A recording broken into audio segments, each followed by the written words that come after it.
Grand Rapids police officer Christopher Schurr appearing on camera in court on a charge of second-degree murder for shooting Patrick Lyoya in the back of the head.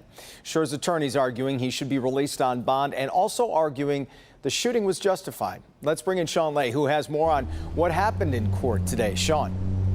And we have new information, Jason, that Schurr is now out on bond. His hearing today from 1:30 in court until 2. He got a $100,000 bond. By about 4:30, he was out on that bond.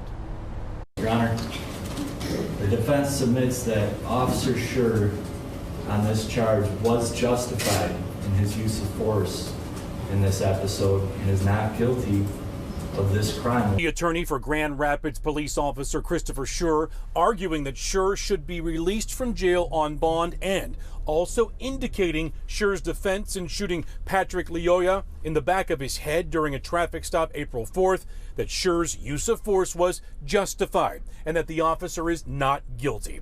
The charge Schurr is facing, second-degree murder. It is alleged that on April 4, 2022, that you did with the intent to kill or to do great bodily harm or to act in wanton and willful disregard of the likelihood that the natural tendency of said act would cause death or great bodily harm. Schurr was given a $100,000 cash surety bond, meaning his bond must be insured. Judge Nicholas Ayub explained that Schurr turned himself in once he learned of the charges and is eligible for a bond, but he's not releasing the officer on his own recognizance, meaning trusted to show up each time because of how serious the allegation is. By the sheer nature that that is the charge that the person is facing, elevates the risk, elevates pretrial risk.